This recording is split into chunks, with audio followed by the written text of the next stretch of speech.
Hi friends, today we are going to discuss 2015 HMWS paper, General Studies.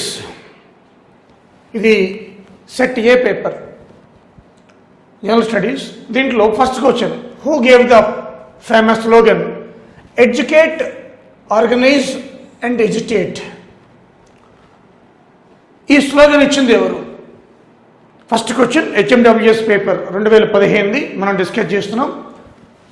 Who gave the famous slogan educate, organise and agitate?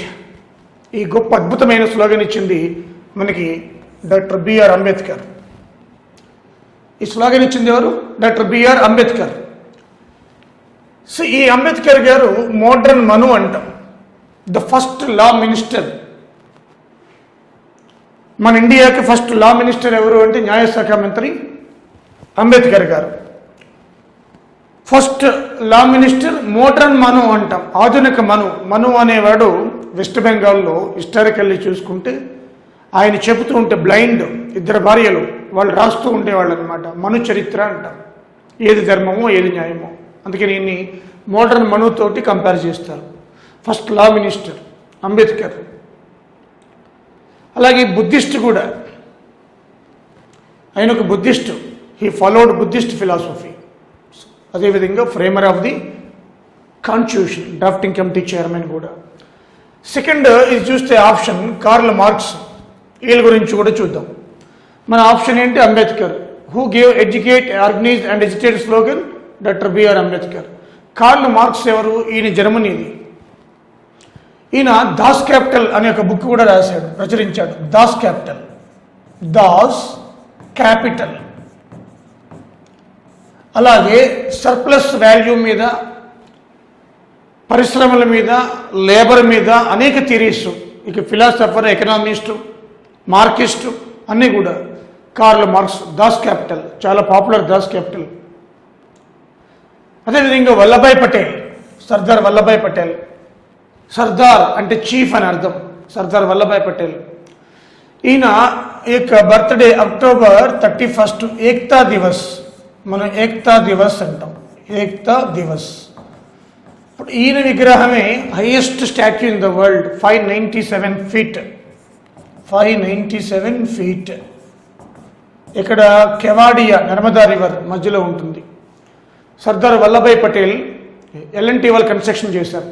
Kevadia, Narmada, Kevadia అనే దీవి దగ్గర, Kevadia, Kevadia, Narmada river. So 597 అడుగుల విగ్రహం అట, highest statue. October 31 Ekta Divas. Okay. అలాగే నేతాజీ సుభాష్ చంద్రబోస్. ఈయన పుట్టింది కటక్, ఒడిశాలో. 1938లో మనకి ఈయన ఐఎన్సి ప్రెసిడెంట్గా చేశారు. 39లో రిజైన్ చేశారు. ఒక పార్టీ కూడా స్థాపించాడు 1939లో. ఆ పార్టీ పేరు ఫార్వర్డ్ బ్లాక్. Forward black.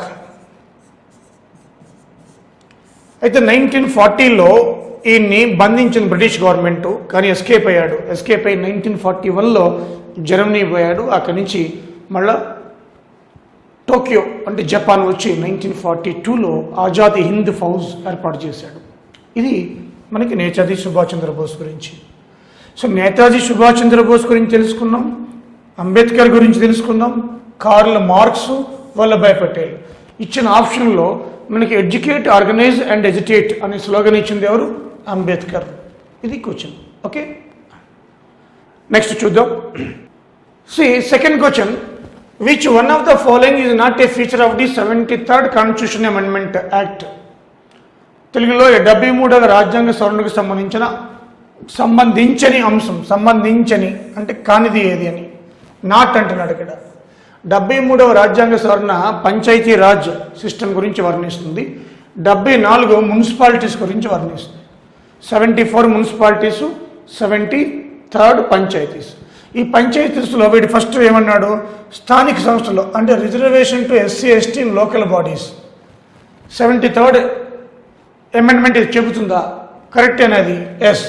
ఎందుకంటే 243D ఆర్టికల్ ప్రకారం, 243D ఆర్టికల్ ప్రకారం ఎస్సీ ఎస్టీలకి రిజర్వేషన్ కల్పించాలి. 73rd అమెండ్మెంట్లో ఉంది, రాజ్యాంగబద్ధమైంది.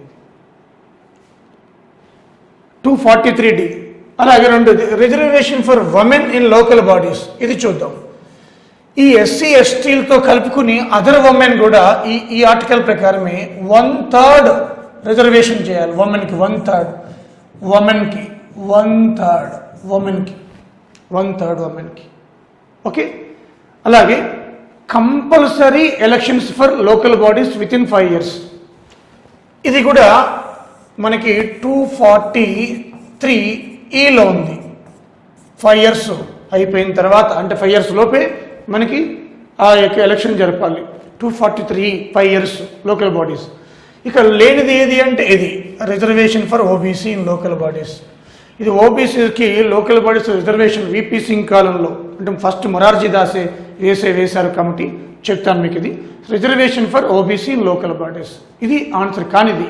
So which one of the following is not a feature of 7th constitutional amendment అంటే వెనుకబడిన తరగతులకి స్థానిక సంస్థల్లో రిజర్వేషన్ కల్పించడం.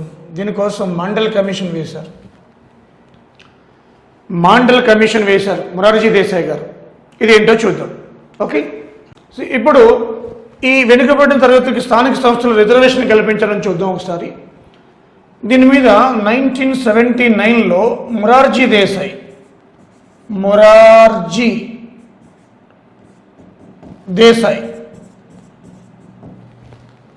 దేశాయ్ గారు ప్రధానమంత్రిగా ఉన్నప్పుడు బీపీ మాండల్ అంటాం, బీపీ మాండల్ ఈ కమిషన్ వేశారు.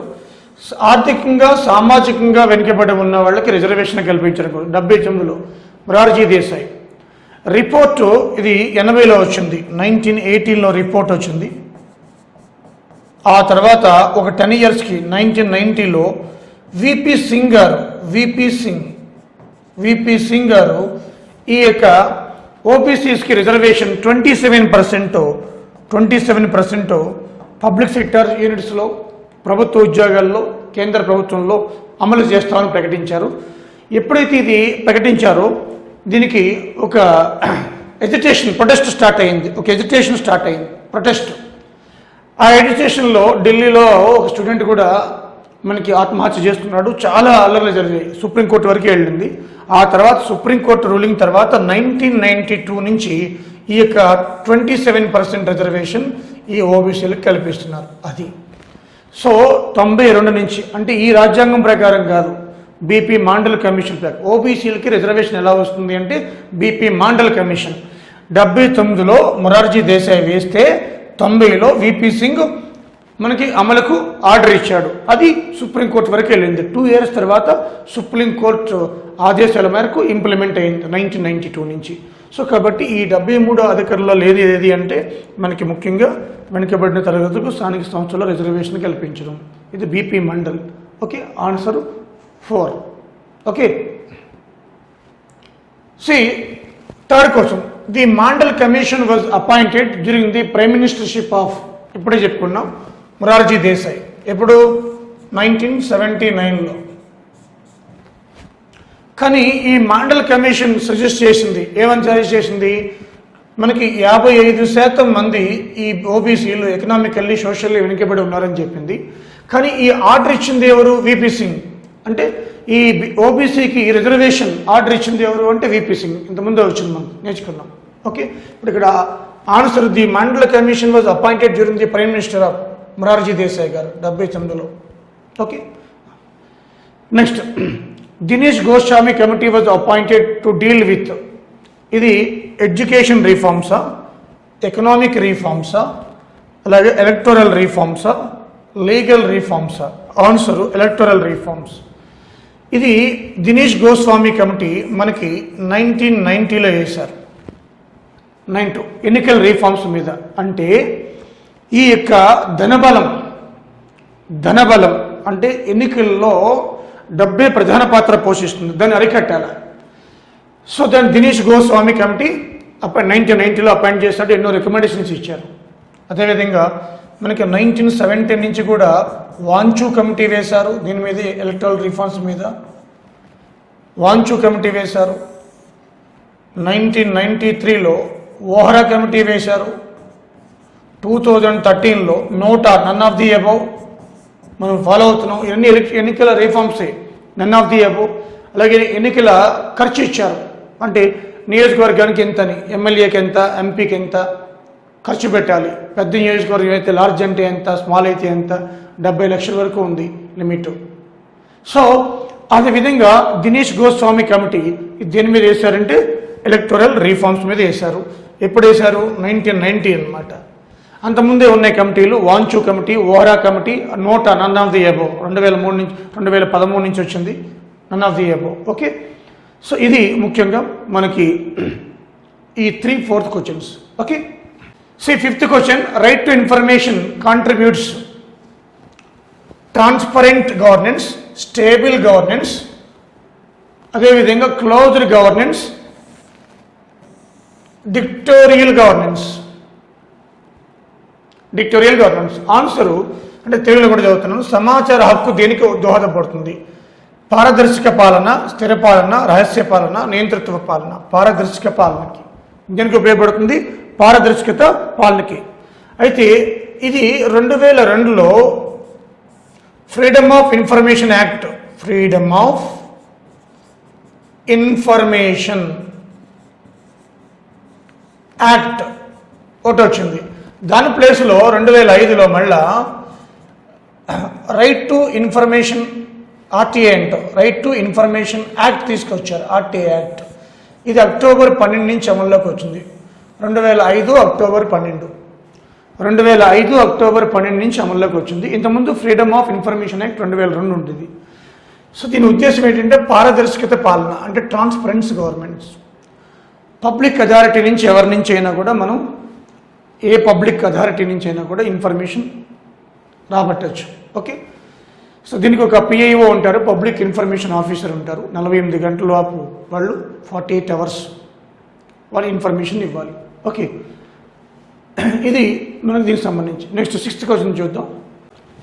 The national food security act 2013 does not include అన్నాడు mid day meal scheme, integrated child development services, public distribution system, supply of food for all.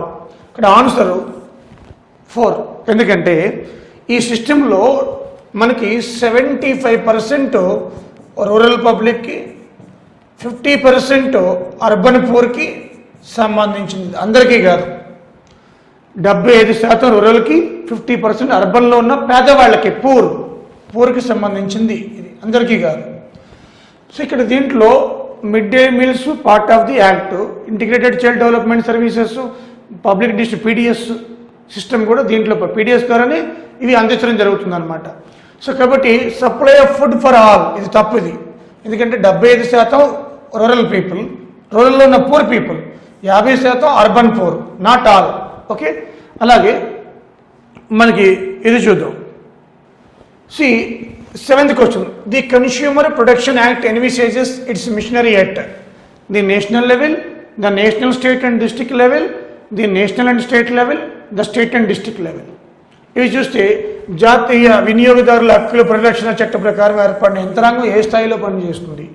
జాతీయ స్థాయిలో, జాతీయ రాష్ట్ర జిల్లా స్థాయిలో, జాతీయ రాష్ట్ర స్థాయిలో, రాష్ట్ర జిల్లా స్థాయిలో. ఆన్సరు మనకి 2 ఆన్సర్. ఎందుకంటే ఈ 1986 యాక్ట్ ప్రకారం, యాక్ట్ అంటే కన్స్యూమర్ యాక్ట్ తీసుకొచ్చారు 86లో. మొన్న మోడీ దీనికి అమెండ్మెంట్ చేశారు 2019లో. అమెండ్మెంట్ 2019లో అమెండ్మెంట్ చేశారు. 2019లో అమెండ్మెంట్ చేశారనమాట. Consumer act, protection act 86. పర్యావరణ చట్టం కూడా అప్పుడే. కన్స్యూమర్ ప్రొటెక్షన్ అంటే ఒక వస్తువు కొన్నప్పుడు, ఆ డబ్బులు పెడుతున్నప్పుడు మనకి నాణ్యమైన వస్తువులు అమ్మాలి, ఫ్రాడ్ చేయకూడదు, మోసం చేయకూడదు. వినియోగదారు కస్టమర్స్ శ్రేయస్సు కోసం దీన్ని తీసుకొచ్చారు, దీన్ని అమెండ్మెంట్ చేశారు. అయితే ఇది జాతీయ స్థాయిలో ఉంది, రాష్ట్ర జిల్లా స్థాయిలో. మీకు జిల్లాలో ఎక్కడైనా కన్స్యూమర్ ఫోరం ఉంటుంది. కన్స్యూమర్ ఫోరంలో మీరు వస్తువు, ఇది టీవీ బాగాలేదు, అది పోయింది, ఇది పోయింది, మీరు అన్యాయం అయితే దాంట్లో కేసు వేయచ్చు. ఓకే, సో ఇది ముఖ్యంగా దీనికి సంబంధించింది. Okay, see question 8th question, the Indian federalism is drawn from, భారత సమాఖ్య ఏ దేశం నుంచి స్ఫూర్తి పొందింది? United States of America, Britain, Canada, Germany. Answer Canada. Canada answer. అంటే కెనడాలో మనకి ఫెడరలిజం విత్ స్ట్రాంగ్ సెంటర్, సమాఖ్య వ్యవస్థ, బట్ సెంట్రల్ చాలా స్ట్రాంగ్గా ఉంటుంది. ఇది మనం కెనడా నుంచి తీసుకున్నాం. అమెరికా నుంచి కూడా తీసుకున్నాం. స్వతంత్ర న్యాయ వ్యవస్థ, ఇండిపెండెంట్ జ్యుడిషియరీ తీసుకున్నాం. అలాగే బ్రిటన్ నుంచి కూడా పార్లమెంటరీ సిస్టమ్ తీసుకున్నాం. అలాగే ఎమర్జెన్సీ కూడా జర్మనీ నుంచి తీసుకున్నాం. సో ఇలా అన్ని దేశాల నుంచి కూడా మనం ఆ అంశాలు తీసుకున్నాం. బట్ కెనడా నుంచి మాత్రం ఏం తీసుకున్నాం మనం? ఈ యొక్క ఫెడరల్ సమాఖ్యవాదాన్ని విధానాన్ని తీసుకున్నాం. సమాఖ్య అనే పదాన్ని మనం ఆ విధానాన్ని కెనడా నుంచి తీసుకున్నాం. ఓకే, వచ్చాను. The disputes between government of India and one or more states can be heard by Supreme Court under its అనిచ్చి ఒరిజినల్ జ్యుడిక్షన్, అదేవిధంగా advisory jurisdiction, appellate jurisdiction, nominal jurisdiction. అంటే భారత ప్రభుత్వం ఒకటి లేదా అంతకు మించిన సంఖ్యలో ఉన్న రాష్ట్రాల మధ్య వివాదాలను సుప్రీంకోర్టు ఏ పరిధి ద్వారా పరిష్కరిస్తుంది అని మనకి ఇచ్చాడు. అసలైన పరిధి, సలహాపరమైన పరిధి, అప్పీళ్ల పరిధి, నామమాత్ర పరిధి. Answer original jurisdiction. అంటే కేంద్రానికి రాష్ట్రాలకి మధ్య ఉన్న తగాదాలన్నీ కూడా ఈ ఒరిజినల్ జ్యుడిక్షన్ ద్వారానే పరిష్కరించబడతాయి. మరి ఈ అడ్వైజరీ జ్యుడిక్షన్ ఏంటిది? ఆర్టికల్ 143 ప్రకారం అడ్వైజరీ జ్యుడిక్షన్ రాష్ట్రపతి సలహాలు తీసుకోవచ్చు సుప్రీంకోర్టు నుంచి. ఆర్టికల్ 143 ప్రకారం రాష్ట్రపతి సలహాలు తీసుకోవచ్చు. దాన్ని అడ్వైజరీ జ్యుడిక్షన్ అంటారు. అంటే రాష్ట్రపతి సుప్రీంకోర్టు నుంచి సలహాలు తీసుకోవచ్చు. దీని ప్రకారం ఆర్టికల్ 143 ప్రకారం. అలాగే అప్పీలేట్ జ్యుడిక్షన్. అప్పీలేట్ జ్యుడిక్షన్ అంటే హైకోర్టు కేసుని క్రిమినల్ కానీ సివిల్ కేసెస్ కానీ ఆర్టికల్ 131, ఆర్టికల్ 133, ఆర్టికల్ 134 వీటి ప్రకారం మనకి ఆ సుప్రీంకోర్టుకి వెళ్ళే అవకాశం ఉంటుందన్నమాట. దాన్ని అప్పీలేట్ జ్యుడిక్షన్ అంట. క్రిమినల్ కానీ సివిల్ కేసెస్లో కానీ మనం హైకోర్టు రూలింగ్ ఇచ్చిన తర్వాత దానికి లీన్ పీరియడ్ ఉంటుంది, సుప్రీంకోర్టుకి వెళ్ళొచ్చు. దీన్ని అప్పీలేట్ జ్యుడిక్షన్ అంట. అప్పీల్ చేసుకోవచ్చు మనం. ఓకే, ఇది నామినల్ జ్యుడిక్షన్ అంటే ఏం లేదు, కామన్ కాదు, అది ఇది ఆప్షన్ లెవెల్ కాబట్టి ఇచ్చాడు. Okay, so original jurisdiction, appellate jurisdiction, advise jurisdiction. Civil criminal కేసుల్లో హైకోర్టు నుంచి మనం సుప్రీంకోర్టుకి వెళ్ళే అవకాశము అప్పీలేట్ జ్యుడిక్షన్ ఉంటుంది. అదే రాష్ట్రాలు కేంద్రానికి మధ్య లేదా ఒక రాష్ట్రము కేంద్రము లేదా ఒక కేంద్రము రాష్ట్రాలు లేదా కొన్ని రాష్ట్రాలు కేంద్రం మధ్య ఒరిజినల్ జ్యుడిక్షన్. వాడు ఇచ్చిన క్వశ్చన్ ఏ అంటే 1 option. Okay, inclusive growth strategy was adopted first time in. Inclusive growth strategy was adopted first time. First time 10th Fire Plan, 11th Fire Plan, 12th Fire Plan, 6th Fire Plan. అంటే మనకి ఈ inclusive growth strategy first 11th Fire Plan. 12th కూడా inclusive growth, కానీ sustainable, faster, sustainable and more inclusive growth. దీనికి ఇక్కడ రాస్తున్నాను, faster, sustainable and more inclusive growth. ఇది ఎలా కాదు, ఫాస్ట్ అండ్ ఇంక్లూజివ్ గ్రోత్ ఇక్కడ ఇచ్చాడు. ఇంక్లూజివ్ గ్రోత్ 11th, ఇక్కడ ఎలా కాదు. 12th five year faster, sustainable, more inclusive growth. 12th కి 11th కి చిన్న తేడా ఉంది. ఇదేమో ఇంక్లూజివ్ గ్రోత్, ఇక్కడ ఎలా కాదు, faster, sustainable, more inclusive growth. So 10th Fire Plan ఇక చూస్తే మనకి ఈ 10th Fire Plan కూడా ఫస్ట్ టైం మానిటరబుల్ టార్గెట్స్ పెట్టారు. మానిటరబుల్ టార్గెట్స్. మానిటరబుల్ టార్గెట్స్ పెట్టిన ఫస్ట్ ప్లాన్ ఏంటి అంటే కొన్ని టార్గెట్స్ ఇచ్చారు, అచీవ్ చేయాలా. పావర్టీ 5% తగ్గియాలా, అది మానిటరబుల్ టార్గెట్స్ అంటే. ఓకే, ఇక్కడ 10th చూస్తే మనకి 2002, 2007, ఇది 11th, 2007, 2012, ఇది 12th, 2012, 2012, 2017, ఇక లాస్ట్ 17 తోటి, తర్వాత ప్లాన్స్ లేవు. సో ఇది 6th Fire Plan 1980-85, ఇది 6th Fire Plan 1980-85. ఓకే, ఎక్కువ మనకి ఎనర్జీకి ఎక్కువ దాంట్లో అలోకేట్ చేశారు. సో ఇక్కడ చూస్తే 10th Fire Plan, 12th Fire Plan, 11th Fire Plan, 6th Fire Plan ఇయర్లు ఇచ్చాను. 80-85, 2007, 12, అలాగే 2002, 7, 2012, 17. ఇప్పుడు ఇక్కడ ఇచ్చిన క్వశ్చన్ ఏంటంటే వృద్ధి వ్యూహం మొదటిసారిగా అనుసరించబడింది 11వ పంచవర్ష 12 కూడా అదే, కాకపోతే తేడా ఉంది. ఇది మనకి ఫాస్టర్ ఇన్క్లూజివ్ గ్రోత్, ఇక్కడ faster sustainable more inclusive growth, అది మోర్ వచ్చిందంటే 12వ ప్రణాళిక. ఓకే, నా 11th question, the Bayyaram tank was built by. Bayyaram ట్యాంక్ని నిర్మించింది ఎవరు? ఇది బయ్యారం అనేది బయ్యమాంబ, ఎవరు? Mailamba mother. So built by Mailamba. Bayyaram tank నిర్మించింది ఎవరు? మైలాంబ. సో గణపతి దేవుడు మొత్తం కాకతీయ రాజుల్లో ఎక్కువ కాలం పరిపాలించాడు, great king in Kakatiya dynasty. Rudramadevi very well, Marco Polo ఈమె ఆస్థానాన్ని విజిట్ చేస్తాడు. రుద్రమదేవి కాలంలో మార్క్ పోలో విజిట్ చేస్తాడు ఈమె ఆస్థానాన్ని. రుద్రదేవుడు రుద్రేశ్వర టెంపుల్, ఇది హనుమకొండలో 1000 స్తంభాల గుడిని కూడా కట్టిస్తాడు రుద్రదేవుడు. ప్రతాపరుద్ర 1 అంటాం ఈయన్ని. ఓకే, వాజ్ కాల్డ్ మల్కిబరాముడు అని ఏ కుతుబ్ షాహీ రూలర్ని అంటాడు? చూద్దాం ఏమి ఇచ్చాడు ఆప్షన్స్లో. జంషీద్ కుతుబ్ షా, అదేవిధంగా ఇబ్రహీం కుతుబ్ షా, అదేవిధంగా అబ్దుల్లా కుతుబ్ షా, మహమ్మద్ కుతుబ్ షా. అబ్దుల్లా కుతుబ్ షా, మహమ్మద్ కుతుబ్ షా. ఈ జంషీద్ ఈయన ఎవరంటే తండ్రిని చంపిన కసాయి, the founder of Qutub Shahi dynasty, Sultan Quli Qutub షాని ఆయన ఏం చేస్తాడు?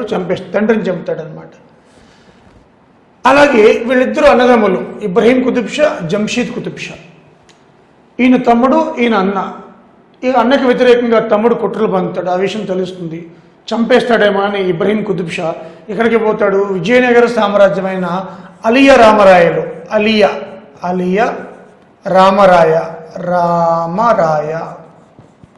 రామరాయ దగ్గరికి వెళ్తాడు. అక్కడ 7 సంవత్సరాలు ఉంటాడు విజయనగరం సామ్రాజ్యంలో. అక్కడే తెలుగు నేర్చుకుని మంచి కవిత్వం పట్టు వస్తుంది. అందుకని ఈయన్ని ఇబ్రహీం కుతుబ్ షాని మలిక్యబరాముడు అంటాడు. గంగాధర కవి, అద్దంకి గంగాధర కవి, పొన్నగంటి త్రిగణాచార్యుడు, అద్దంకి గంగాధర కవి, వీళ్ళందరూ కూడా ఈయన ఆస్థానంలో ఉండేవాళ్ళు అనమాట. ఇబ్రహీం కుతుబ్ షా ఆస్థానంలో తెలుగు నేర్చుకుని 7 సంవత్సరాలు ఉండి అన్న చనిపోతాడు క్యాన్సర్ తోటి. అప్పుడు గోల్కొండ వచ్చి రాజు అవుతాడు. అందుకని మలిక్యబరాముడు అంటారు Ibrahim Qutb Shah. Okay, Muhammad Qutb Shah Charminar construction start చేసింది మహమ్మద్ కుతుబ్ షా. ఓకే, సో ఇవి తర్వాత అబ్దుల్లా కుతుబ్ షా, మొత్తం వీళ్ళందరూ కూడా Qutb Shahi dynasty. Okay, who supported Turrebaz Khan during the 1857 revolt? 1857 రివోల్ట్లో తురాబాజ్ ఖాన్ సపోర్ట్ చేసింది ఎవరు అంటే, యాక్చువల్లీ 1857 రివోల్ట్ మన తెలంగాణ ఈ హైదరాబాద్ కింగ్డంలో మనకి ఔరంగాబాద్లో స్టార్ట్ అవుతుంది. అక్కడి నుంచి స్టార్ట్ అయింది. అయితే ఇక్కడ మన తెలంగాణకి సంబంధించి తురాబాజ్ ఖాన్, ఈయన మన కోటి దగ్గర ఉన్న బ్రిటిష్ రెసిడెన్సీ మీద దాడికి ప్లాన్ చేస్తాడు. ఈయనతో పాటు మౌల్వీ అల్లావుద్దీన్ ఈయన సపోర్ట్ చేస్తాడు. తర్వాత ఈ తురాబాజ్ ఖాన్ని బ్రిటిష్ ప్రభుత్వం సలార్జంగ్ మరియు హైదరాబాద్ నవాబ్ ఇద్దరు కూడా ఈయన 30 తిప్పలు పెట్టి లాస్ట్కి ఎన్కౌంటర్ చేస్తారు. ఎన్కౌంటర్ చేసి ఆయన చనిపోయిన శవానికి తీసుకొచ్చి కోటిలో మళ్ళీ ఉరిదీస్తారు. అందుకే మనకి కోటి నుంచి అటు అబేడ్స్ వరకు రోడ్ని తురాబాజ్ ఖాన్ రోడ్ అంటాం, బేగం బజార్ రోడ్డు తురాబాజ్ ఖాన్ రోడ్ అంటాం. ఓకే, సో ఇది answer Maulvi Allauddin. With DCL an honorary degree by Oxford University. Sarojini Naidu, Ali Yavar Jung, Salar Jung 1, Salar Jung 3. Answer Salar Jung 1. ఈయనకి 1876లో వచ్చింది. ఈ Salar Jung 1 Saint George grammar స్కూల్లో చదువుకున్నాడు అబేడ్స్లో. గ్రేట్ దివాన్గా పనిచేశాడు, హైదరాబాద్ దివాన్. ఎన్నో సంస్కరణలు తీసుకొచ్చాడు, మెనీ రిఫార్మ్స్ తీసుకొచ్చాడు హైదరాబాద్లో. సో ఇక్కడ చూస్తే Sarojini Naidu, Sarojini nightingale of India అంటాం. Golden threshold, nightingale of India, golden threshold. ఈమె ఇల్లుని హౌస్ నాంపల్లో ఉంది, పబ్లిక్ గార్డెన్లో. గోల్డెన్ థ్రెషోల్డ్ అంటాం. సరోజిని నాయుడు హౌస్ని గోల్డెన్ థ్రెషోల్డ్ అంటారు. అఘోరనాథ చట్టోపాధ్యాయ కూతురు ఈమె సరోజిని నాయుడు. సరోజిని నాయుడు కూతురు పద్మజా నాయుడు అనమాట. సో సరోజిని నాయుడు హౌస్ ఇక్కడ ఉంది, పబ్లిక్ గార్డెన్లో. గోల్డెన్ థ్రెషోల్డ్ అంటాం. Nightingale of India Ali Yar Jung July 11th, popular engineer అనమాట. తెలంగాణ ఈయన birthday Telangana engineers day, Telangana engineers day అంటాం. సలార్జంగ్ 3, సలార్జంగ్ మ్యూజియం ఈయనే అన్ని సేకరించాడు.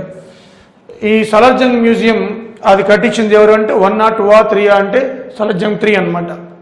Third Salar Jung 3 July 11th. Ali Yar Jung, అది యావర్ కాదు, ఆలీ యార్ జంగ్, బహదూర్ ఆలీ యార్ జంగ్ మొత్తం బిరుదది. July 11th Telangana engineers day, July 11th. World population day కూడా ఈరోజు అండి. తెలంగాణ ఇంజనీర్స్ డే కూడా జూలై 11th. ఓకే, సో ఇవి ముఖ్యంగా మనకి ఈ 14th question explanation. Okay, see 15th question. whom did Salar Jung I appointed as the revenue minister? Salar Jung revenue మినిస్టర్గా ఎవరిని నియమించాడు? ఈయన ఫస్ట్ సలార్జంగ్ I పిఎం అయినప్పుడు, ప్రైమ్ మినిస్టర్ అయినప్పుడు నలుగురు నియమించుకున్నాడు. దాంట్లో ఫస్ట్ ఈ యొక్క రెవెన్యూ మంత్రిగా ముకరం ఉద్దౌలా బహదూర్ నియమించాడు. అలాగే ఈయన్ని షంషీర్ జంగ్ బహదూర్, ఈయన్ని పోలీస్ మంత్రిగా, మినిస్ట్రీ ఆఫ్ పోలీస్గా నియమించాడు. మినిస్ట్రీ ఆఫ్ పోలీస్గా నియమించారు. వీళ్ళిద్దరు కూడా మనకి out of. Okay, so Salar Jung I first minister అయినప్పుడు తనకు సపోర్ట్గా ఫస్ట్ ఎవరిని నియమించాడట? ముకరముద్దౌలా బహదూర్ని. అలాగే షంషీర్ జంగ్ బహదూర్, ఈయన పోలీస్ మినిస్టర్, ఈయన రెవెన్యూ మినిస్టర్గా మనకి ముకరముద్దౌలా బహదూర్ నియమించాడు. ఓకే, అలాగే which one of the following is not built during the reason of the last Nizam? అంటే మీర్ ఉస్మాన్ అలీ ఖాన్ తన హయాంలో నిర్మించినవి. వైరా ప్రాజెక్ట్ నిర్మించాడు, పాలేర్ ప్రాజెక్ట్ నిర్మించాడు, నిజాం సాగర్ నిర్మించాడు, హుస్సేన్ సాగర్ ఇది ఎప్పుడూ 1562లోది. ఇవన్నీ లేటెస్ట్వి. మీర్ ఉస్మాన్ అలీ ఖాన్ అంటే ఇది ఈయన 1911 to మనకి 1948 కదా, ఇది ఎప్పుడో 1562. సో హుస్సేన్ సాగర్ హుస్సేన్ షా వలి, ఇబ్రహీం కుతుబ్ షా అల్లుడు హుస్సేన్ షా వలి నిర్మిస్తాడు. ఇవన్నీ Mir Osman Ali Khan. Okay, our struggle for emancipation. A Shyam Sundar, BS Venkatrao, అదేవిధంగా పిఆర్ వెంకటస్వామి, భాగ్యరెడ్డి వర్మ. అంటే అవర్ స్ట్రగుల్ ఫర్ ఎమాన్సిపేషన్ గ్రంథాన్ని రచించింది ఎవరు? Answer PR Venkataswamy. అలాగే దీంట్లో భాగ్యరెడ్డి వర్మ ఈయన లోయర్ క్లాసెస్ తరపున పోరాడి రెడ్డి, వర్మ, శ్రేష్ఠ అనే బిరుదులు ఉన్నాయి ఆయనకి.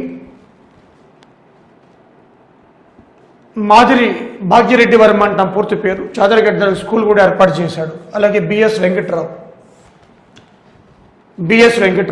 ఈయన కూడా అంబేద్కర్తో మంచి రిలేషన్స్ కలిగి ఉన్నాడు. B S Venkatrao. Okay, P R Venkataswamy ఇప్పుడు అలాగే చెప్పాం.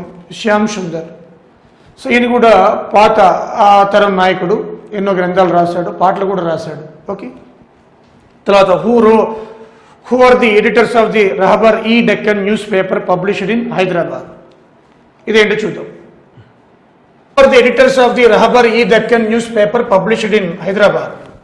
Answer Ahmed Moinuddin and Abdullah Khan.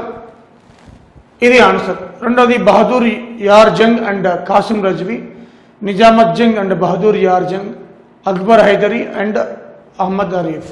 Answer Ahmed Moinuddin and Abdullah Khan. వీళ్ళు ఇది ఎంఐఎం సపోర్ట్ పార్టీ. ఎంఐఎంకి సపోర్ట్ చేసేది, అంటే నవాబ్కు సపోర్ట్ చేసేది.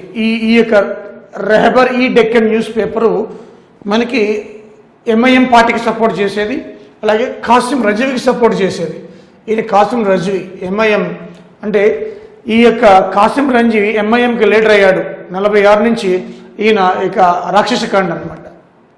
సో ఈ రెహబర్ ఈ డెక్కన్ అనేది ప్రభుత్వానికి సపోర్ట్ చేసేది, ఎంఐఎంకి సపోర్ట్ చేసేది. Okay, so 19th question explanation చూద్దాం. Who was the British residents at the time of 1857 revolt in Hyderabad? Include Colonel Davidson, Kirkpatrick, Henry Russell, Charles Metcalfe. ఇప్పుడు వీళ్ళు చూద్దాం మనం. Answer colonel Davidson. ఈయన 1852-53లో ఉన్నాడు. మళ్ళీ 1857-62 వరకు, అంటే ఈ పీరియడ్లో 2 సార్లు ఉన్నాడు. హైదరాబాద్కి బ్రిటిష్ రెసిడెంట్గా కల్నల్ డేవిడ్సన్ 2 టైమ్స్ ఉన్నాడు. 52, 53, 57, 62 2 టైమ్స్ ఉన్నాడు ఈయన. 2 టైమ్స్లో కూడా మనకి హైదరాబాద్ బ్రిటిష్ రెసిడెంట్ మన కల్నల్ డేవిడ్సన్. అయితే first J Holland first British resident J Holland Madras government నియమించింది. హైదరాబాద్కి first British resident Hyderabad first British resident J Holland. Okay. And also మనకి లాస్ట్లో చూస్తే చార్లెస్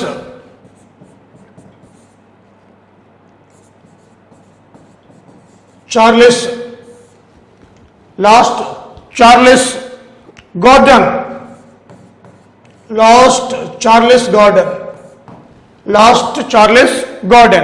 ఫస్ట్ 1779లో మెడ్రాస్ గవర్నమెంట్ హైదరాబాద్కి ఫస్ట్ మనకి British resident J Holland, Charles Gordon. కానీ ఇక్కడ ఇచ్చిన ఆప్షన్స్లో వీళ్ళెవరు లేరు. మనకి టాపిక్ వచ్చింది కాబట్టి చెప్తున్నాను మీకు. హైదరాబాద్కి కోటిలో ఉన్న బ్రిటిష్ రెసిడెంట్కి మద్రాస్ ప్రభుత్వం ఫస్ట్ బ్రిటిష్ రెసిడెంట్ని అపాయింట్ చేసింది జే హాలండ్. చార్లెస్ గార్డన్ 1779లో. సో ఇక్కడ మనకు ఆప్షన్స్ వస్తే డేవిడ్సన్ 1852-53 ఒకసారి బ్రిటిష్ రెసిడెంట్గా ఉన్నారు. 57-62 ఉన్నారు. కాబట్టి 57లో సిపాయిల తిరుగుబాటు, కాబట్టి ఆన్సర్ డేవిడ్సన్ అవుతుంది. మరి కిర్క్ ప్యాట్రిక్ ఎవరు? వీళ్ళిద్దరు ఉన్నారు. ఆప్షన్లో కూడా ఇచ్చాడు. విలియం కిర్క్ ప్యాట్రిక్, ఇక్కడ రాస్తున్నాను. William Kirk Patrick, James Kirk Patrick, William James, ఇద్దరు కిర్క్ ప్యాట్రిక్. ఓకే. సో ఇద్దరు కూడా వీళ్ళు సబ్సిడరీ. ఈయన జేమ్స్ కిర్క్ ప్యాట్రిక్ ఏం చేశాడంటే వెల్లెస్లీ కాలంలో, వెల్లెస్లీ గారు అప్పుడు మనకి గవర్నర్ జనరల్, సబ్సిడరీ అలయన్స్ అంటే సైన్య సహకార పద్ధతి, దానికి సపోర్ట్ చేశాడు ఈయన. అంటే సైన్య సహకార పద్ధతికి నిజాం అలీ చేసుకుంటాడు వెల్లెస్లీ తోటి. కిర్క్ ప్యాట్రిక్ అప్పుడు హైదరాబాద్ బ్రిటిష్ రెసిడెంట్, చాలా ఇంపార్టెంట్. హైదరాబాద్ కింగ్డమ్ దేశంలో ఫస్ట్ కింగ్డమ్ సైన్య సహకార పద్ధతికి మనకి అగ్రిమెంట్ చేసుకుంది బ్రిటిష్ వాళ్ళతోటి. ఇట్లా బ్రిటిష్ వాళ్ళ సైన్యం వచ్చి నవాబు దగ్గర ఉంటుంది, వాళ్ళ శాలరీస్ నవాబు ఇవ్వాలన్నమాట.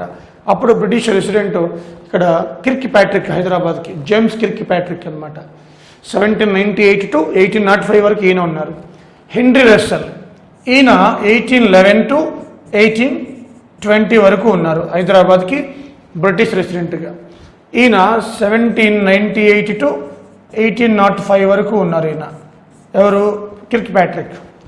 1811, 1820 హెన్రీ రస్సెల్.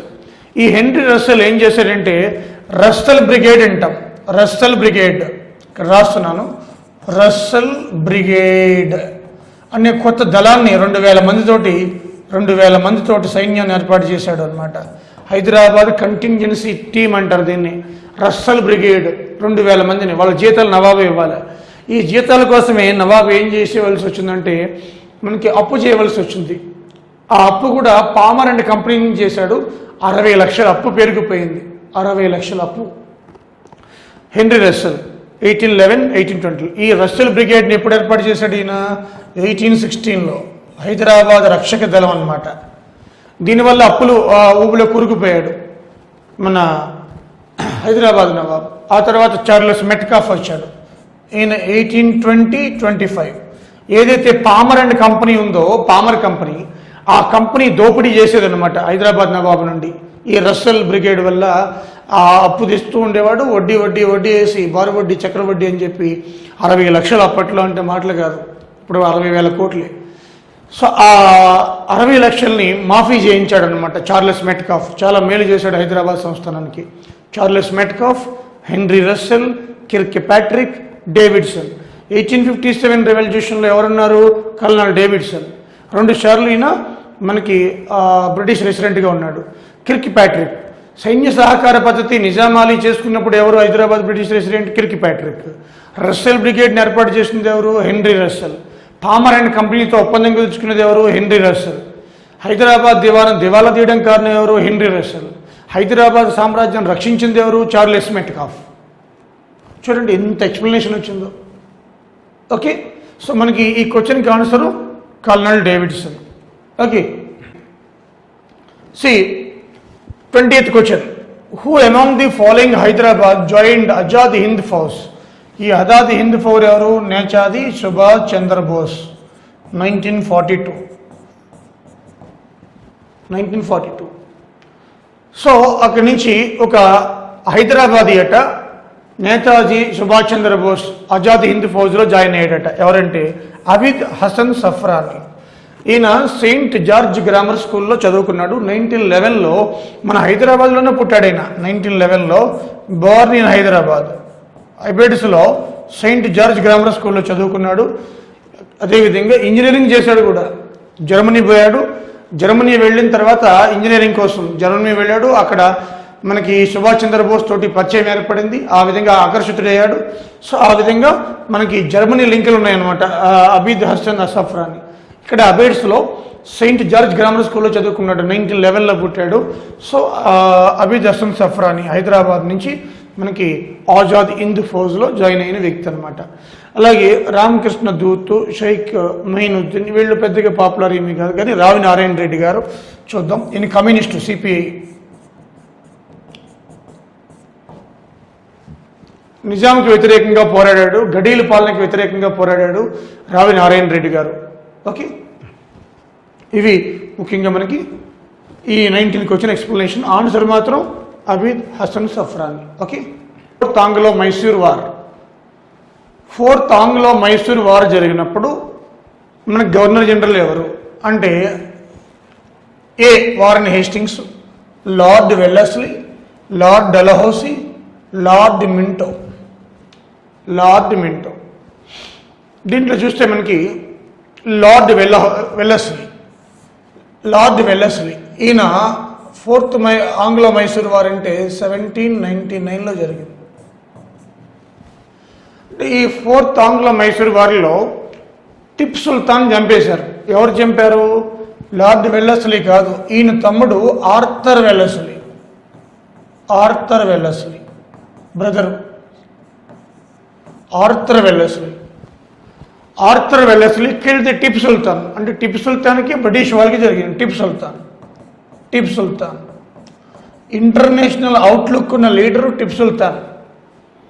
ఫ్రెంచ్ మూమెంట్ని, ఫ్రెంచ్ రెవల్యూషన్ చూసి ఇన్స్పైర్ అయింది టిప్ సుల్తాన్. హిందూ ముస్లిం ఇంటిగ్రిటీని మెయింటైన్ చేసింది Tipu Sultan. Liberty of train French రెవల్యూషన్కి ఇన్స్పిరేషన్గా ప్లాంట్ నాటింది టిప్ సుల్తాన్. విదేశీ రాయబారులను పంపించింది టిప్ సుల్తాన్ హైదర్ అలీ కుమారుడు. ఈ టిప్ సుల్తాన్కి లార్డ్ వెల్లెస్లీ, ఆంగ్లేయులకి వారు జరిగింది. దాంట్లో Arthur Wellesley, lord Wellesley brother Tipu Sultan చంపేస్తాడు 1799లో. ఓకే, అలాగే లార్డ్ మింటో. ఈ లార్డ్ మింటో 1, 2 అంటారు. 2 కాలంలో మనకి 1906 వందే మాతరం మూమెంటు, అలాగే 1907 సూరత్ కాంగ్రెస్ స్ప్లిట్, ఇవన్నీ జరిగాయి. వందే మాతరం మూమెంట్ జరుగుతున్నప్పుడు మనకి లార్డ్ మింటో అనమాట 1906లో బెంగాల్ విభజన తర్వాత, అంటే కర్జన్ తర్వాత వస్తాడు ఈయన. అలాగే ముస్లిం లీగు పార్టీ కూడా ఎంకరేజ్ చేసింది ఈయన. ఆగాఖాన్ ముస్లిం లీగు పార్టీ ఏర్పాటు చేసింది లార్డ్ మింటోని. ఆయన కాలంలోనే ఆగాఖాన్ ఏర్పాటు చేస్తాడు, ఈయనే ఎంకరేజ్ చేస్తాడు. So Vande Mataram movement, Congress, Surat split, అతివాదులు మితవాదులుగా స్ప్లిట్ అయ్యారు ఈయన కాలంలోని. అలాగే ముస్లిం లీగు పార్టీ కూడా లార్డ్ మింటో కాలంలో మనకి ఏర్పడిపోయింది. Lord Dalhousie, the father of Indian railways, public works department ఏర్పాటు చేశాడు. ఈయన కాలంలోనే సంతాల్స్ తిరుగుబాటు చేశారు. అలాగే మనకి రైల్వే నెట్వర్క్ ఈయన కాలంలో ఏర్పడింది లార్డ్ డెలహౌసీ కాలంలోనే. అలాగే టెలిగ్రాఫ్ కూడా ఈయన కాలంలోనే. లార్డ్ డెలహౌసీ టెలిగ్రాఫ్, రైల్వేస్, సంతాల్స్ తిరుగుబాటు, పబ్లిక్ వర్క్స్ డిపార్ట్మెంట్ ఏర్పాటు చేయడం ఈయన కాలంలోనే జరిగింది, లార్డ్ డెలహౌసీ కాలంలో. ఓకే, అలాగే లార్డ్ వారన్ హేస్టింగ్స్ 1773 యాక్ట్ ప్రకారం బెంగాల్కి ఫస్ట్ గవర్నర్ జనరల్ అయ్యింది lord Warren Hastings. Warren Hastings వేరు, మార్క్ హేస్టింగ్స్ వేరు. ఈయన వారెన్ హేస్టింగ్స్ బెంగాల్కి ఫస్ట్ గవర్నర్ జనరల్ 1773 యాక్ట్ ప్రకారం.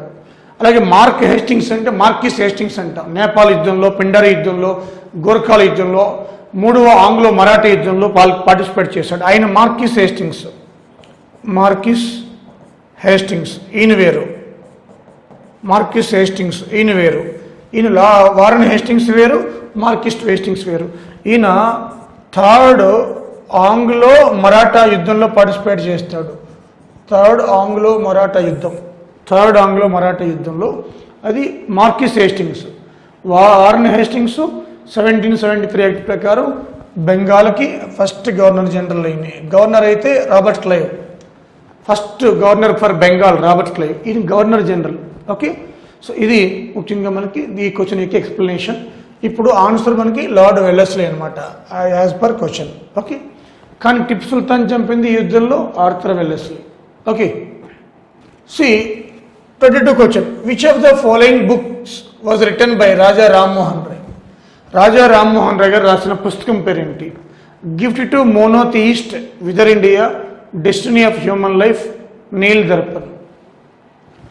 ఇప్పుడు ఈ డెస్టినీ ఆఫ్ హ్యూమన్ లైఫ్ దీన్ని విల్ డ్యూరాంట్ రాస్తాడు, British author, foreign author, Will Durant. Neel Darpan Dinabandhu మిత్ర, దీనబంధు మిత్ర, ఇది ఎన్నోసార్లు వచ్చింది. విదర్ ఇండియా నెహ్రూ, విదర్ ఇండియా నెహ్రూ. ఇక మిగిలింది ఏముంది? గిఫ్ట్ మోనోథియిస్ట్, ఇది answer. So the destiny of human life, Will Durant, Neel Darpan Dinabandhu Mitra. ఈ నీల్ దర్పణ్ దీనబంధు మిత్ర చూస్తే ఇక్కడ నీలిమంది తోటల్లో, బెంగాల్, బీహార్లో నీలిమంది ఇండిగో ప్లాంట్స్లో రైతులు పడుతున్న కష్టాలని కళ్ళకట్టినట్టు అనిపిస్తుంది అనమాట. దీనబంధు మిత్ర అది ఇండిగో ప్లాంటేషన్స్, నీలిమందు పండించే రైతుల యొక్క కష్టాలు. వెదర్ ఇండియా, అలాగే వెదర్ ఇండియా జ్యుడిషియరీ ఒకటి వచ్చింది. వెదర్ ఇండియా జ్యుడిషియరీ ఇది కొత్త బుక్ అనమాట. వెదర్ ఇండియా పాతది. వెదర్ ఇండియా జ్యుడిషియరీ అంటే మార్కండేయ కడ్జు, మార్కండేయ కడ్జు ఇది వెదర్ ఇండియా జ్యుడిషియరీ. అంటే వెదర్ ఇండియా అయితే నెహ్రూ, వెదర్ ఇండియా జ్యుడిషియరీ అనే బుక్ మార్కండేయ కడ్జు అనమాట. So whither India Nehru, whither India judiciary Markandey Katju. అలాగే గిఫ్ట్ టు మోనోథియిస్ట్ అంటే ఏకేశ్వరోపాసన అంటే దేవుళ్ళలో అందరూ ఒకటే, ఖురాన్ ఒకటే, భగవద్గీత అదే చెప్పింది, అదేవిధంగా బైబిల్ అదే చెప్పింది. ఏకేశ్వరోపాసన, గిఫ్ట్ టు మోనోథియిస్ట్ అంతా ఒకటే, అన్ని దేవుళ్ళు ఒక్కరే అని చెప్పడం అనమాట. ఇది రాజా రామ్మోహన్ రాయ్. రాజా రామ్మోహన్ రాయ్ గారు రాజానగరంలో వెస్ట్ బెంగాల్లో 1772లో జన్మించారు ఆయన. ఓకే, ఇలా ఈ విధంగా బ్రహ్మసభ ఏర్పాటు చేశాడు. అక్బర్ II ఈయనకి రాజాని బిరుదునిస్తే ఆ అక్బర్ II పెన్షన్ కోసం లండన్ వెళ్ళి అక్కడే ఆయన బ్రిస్టల్లో 1833లో చనిపోయారు రాజా రామ్మోహన్ రాయ్ గారు. ఓకే, ఇది మొత్తం క్వశ్చన్ ఎక్స్ప్లెనేషన్ కంప్లీట్గా అన్నీ కూడా చెప్పడం జరిగింది. Okay, who was the leader of the young Bengal movement? Keshav Chandra Sen, Ishwar Chandra Vidyasagar, Derozio, Debendranath Tagore. దీంట్లో ఒక్కొక్కరి గురించి చూద్దాం. కేశవ్ చంద్ర సేన్ ఇది బ్రహ్మ సమాజ్ ఆఫ్ ఇండియా. అంటే మనకి రాజా రామ్మోహన్ రాయ్ చనిపోయిన తర్వాత ఈయన బ్రహ్మ సమాజ్ ఆఫ్ ఇండియా అంటే బ్రహ్మ సమాజంలో చీలిక వచ్చింది. ఆది బ్రహ్మ సమాజం దేవేంద్రనాథ్ ఠాగూర్, బ్రహ్మ సమాజ్ ఆఫ్ ఇండియా కేశవ్ చంద్ర ఆధునిక భావాలు కలవాడు. ఉమెన్ ఎడ్యుకేషన్కి, ఉమెన్కి మనకి సపోర్ట్ చేశాడు. విడో రీమ్యారేజ్కి సపోర్ట్ చేశాడు. ఈశ్వర్ చంద్ర విద్యాసాగర్ ఈయన కృషితోటే 1856లో విడో రీమ్యారేజ్, డల్హౌసీ కాలంలో widow remarriage 1856. South Indian Vidyasagar అని కందుకూరి వీరేశలింగాన్ని అంటాం. ఇది ఈశ్వర్ చంద్ర విద్యాసాగర్, సౌత్ ఇండియన్ విద్యాసాగర్ మన కందుకూరి వీరేశలింగం. 1856లో విడో రీమ్యారేజ్ యాక్ట్ని తీసుకొచ్చాడు ఈశ్వర్ చంద్ర విద్యాసాగర్. అలాగే డెరోజియో ఈయన పోర్చుగీస్ వ్యక్తి, పోర్చుగీస్ వ్యక్తి. ఈయన assistant school head master Hindu కాలేజ్కి బెంగాల్లో. బెంగాల్లో assistant school head master assistant school head master బెంగాల్లో. So Derozio Portuguese. ఈయన వెస్టర్న్ ఎడ్యుకేషన్కి విలువనిచ్చాడు. ఇచ్చి బెంగాల్ మూమెంట్ స్టార్ట్ చేశాడు. సో ఆన్సర్ డెరోజియో. బెంగాల్ మూమెంట్ ఎవరు స్టార్ట్ చేశారు? డెరోజియో. సో డెరోజియన్స్ అంటారు. ఈయన అనుచరులను ఏమంటారు? డెరోజియన్స్. ఈయన అనుచరులని డెరోజియన్స్ అంటారు. ఈయన అనుచరులని డెరోజియన్స్. ఓకే. అలాగే దేవేంద్రనాథ్ ఠాగూర్. ఈయన తత్వబోధిని సభ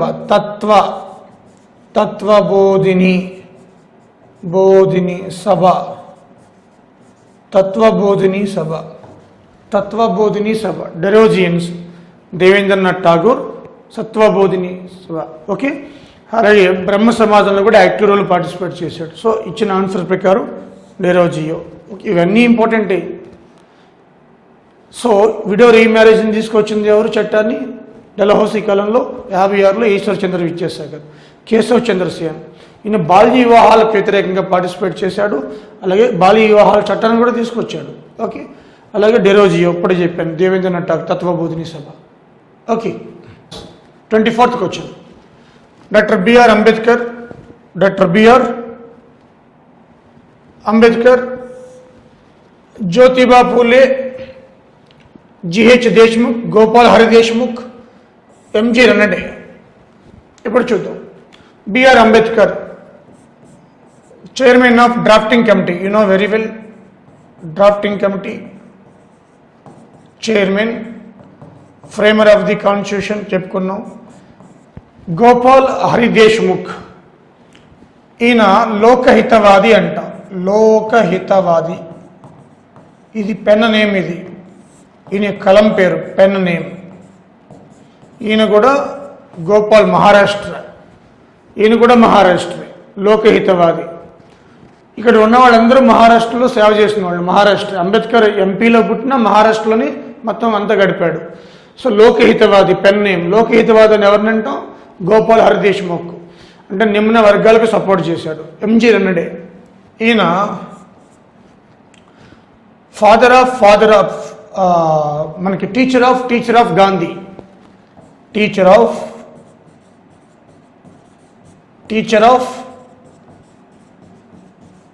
గాంధీ. టీచర్ ఆఫ్ గాంధీ అంటే గాంధీ టీచర్ ఎవరు? గోపాలకృష్ణ గోఖలే. జీకే గోఖలే. ఈ జీకే గోఖలే టీచర్ ఎవరు? ఎంజి రన్నడే. అది గాంధీ గురువేమో గోపాలకృష్ణ గోఖలే. గోపాలకృష్ణ గోఖలే గురువేమో ఎంజి రన్నడే. అందుకే నేను టీచర్ ఆఫ్ గాంధీ అన్నాం. Gopalakrishna Gokhale servants of India society ఏర్పాటు చేశాడు 1905లో. Servants of Indian society. Servants of Indian society. Servants of Indian society established by Gopalakrishna Gokhale. మరి ఎంజే అంటే Deccan education society. Deccan education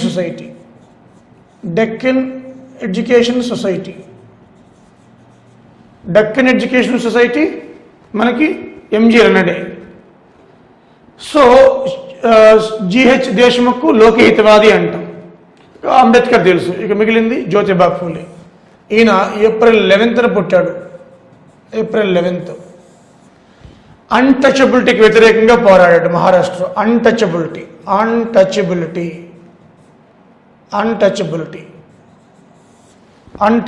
వ్యతిరేకంగా పోరాడాడు. అన్టచబిలిటీ, అస్పృశ్యత నివారణ వ్యతిరేకంగా.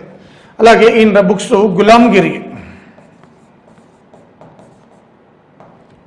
సార్వజనిక్ సత్యధర్మ,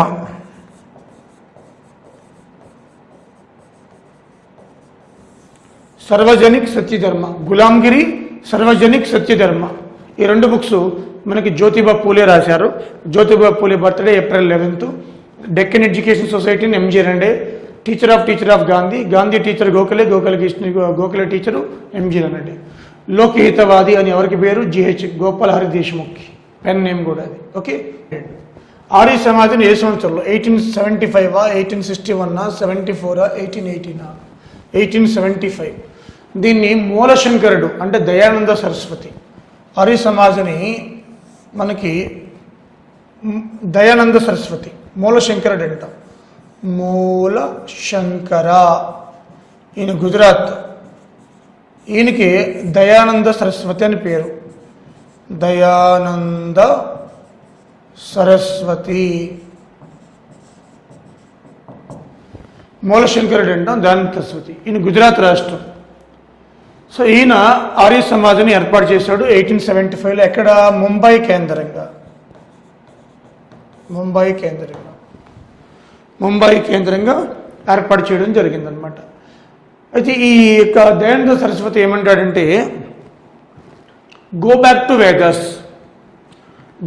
టు వేదాస్, ఉపనిషత్తులకు తరలిపోండి. Go back to Vedas.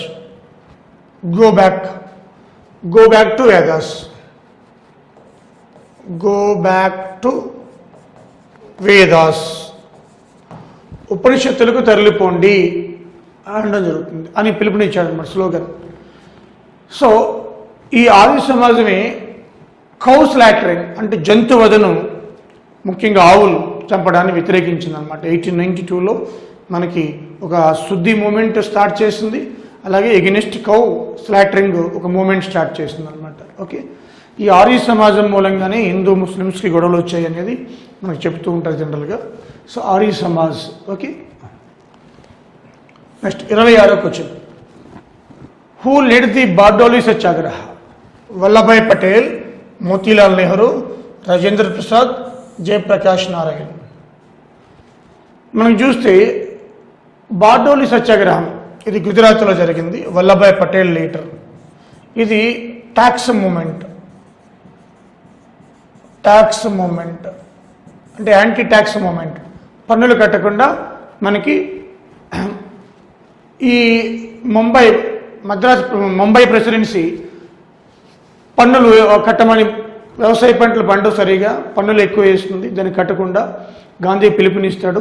ఆ పిలుపు మేరకు సర్దార్ వల్లభాయ్ పటేల్ నాయకత్వం వహించి ఆ ట్యాక్స్ కట్టకుండా విజయం సాధిస్తాడు. Vallabhbhai Patel, who led the Bardoli Satyagraha movement, Vallabhbhai Patel. Okay, అలాగే మోతీలాల్ నెహ్రూ, జేఎల్ నెహ్రూ ఫాదర్ మోతీలాల్ నెహ్రూ. ఈయన బర్కెన్ హుడ్ అని ఒక బ్రిటిష్ పౌరుడు పార్లమెంట్లో ఛాలెంజ్ చేస్తాడు, ఎంపీ. మీకు దమ్ముంటే మీ రాజ్యాంగాన్ని మీరు తయారు చేసుకోండి అని. ఈయన ఫస్ట్ చిత్తు రాజ్యాంగం, ఫస్ట్ రఫ్ కాన్స్టిట్యూషన్ తయారు చేసింది ఈయన. కాన్స్టిట్యూషన్ ఎవరు? మోతీలాల్ నెహ్రూ. ఓకే, అలాగే రాజేంద్ర ప్రసాద్ భారతదేశానికి ఫస్ట్ ప్రెసిడెంట్. అలాగే స్టీరింగ్ కమిటీ చైర్మన్ కూడా. జయప్రకాష్ నారాయణ్, కాంగ్రెస్ సోషలిస్ట్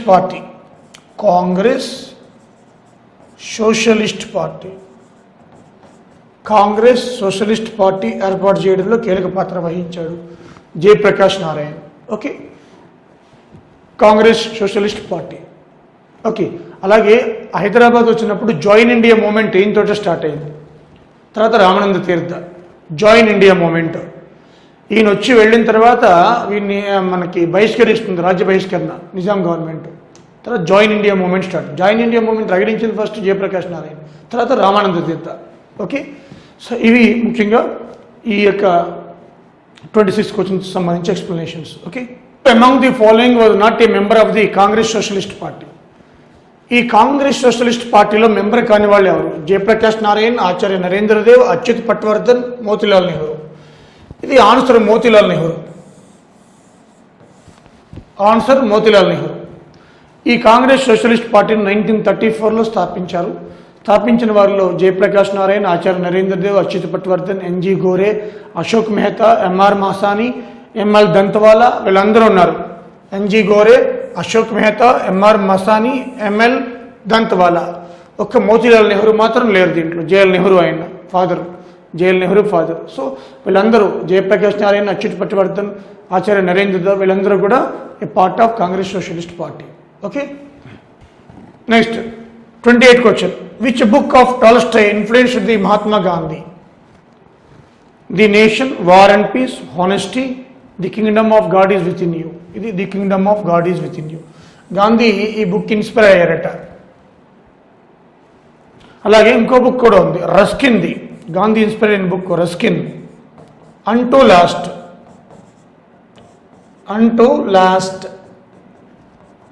ఈ బుక్ కూడా గాంధీ తన జీవితంలో ఇన్స్పైర్డ్ అయిన 2 గ్రంథాలు ఏంటంటే the Tolstoy book the kingdom of God is within you, Ruskin unto last. ఈ 2 కూడా చాలా ఇంపార్టెంట్ బుక్స్, మన కాంపిటేటివ్లో కూడా చాలా important. Okay, see 29th question. Who among the following was not associated with the assassination of Sanders at Lahore? ఈ Lahore ASP Sanders, superintendent of police, assistant superintendent of police. అప్పుడు 1928లో Simon commission visit చేస్తుంది లాహోర్. ఈ ప్రొటెస్ట్లో మనకు లాలా లజపతి రాయ్ చనిపోతారు. లాలా లజపతి రాయ్ ఈయన మరణానికి కారణం Sanders lathi చార్జీలు. అప్పుడు హెచ్ఆర్ఏ సభ్యులు, హిందుస్థాన్ రిపబ్లిక్ అసోసియేషన్, తర్వాత భగత్ సింగ్ వచ్చిన తర్వాత ఎస్సీ చేర్చాడు, సోషలిస్ట్ అసోసియేషన్. భగత్ సింగ్, రాజగురు, చంద్రశేఖర్ ఆజాద్ వీళ్ళ 3 కలిసి ఈ శాండర్స్ని చంపేస్తారు. సో ఈ ఉద్దమ్ సింగ్ ఎవరు? ఈయన 1940లో జలియన్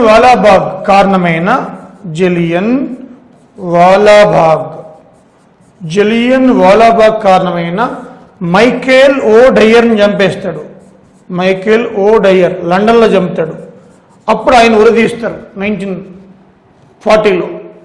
సో ఉద్దమ్ సింగ్ మైకేల్ ఓ డయర్ని చంపుతాడు. వీళ్ళు 3 శాండర్స్ని చంపుతారు అనమాట. ఓకే, సో ఇవి ముఖ్యంగా మనకి దానికి కానీ ఉరిదీస్తారు వీళ్ళని. సో ఇవి 29th క్వశ్చన్ యొక్క explanation. Okay, see 30th question. Dyarchy was the most important feature of. ఇది 1892 ఇండియన్ కౌన్సిల్ యాక్ట్.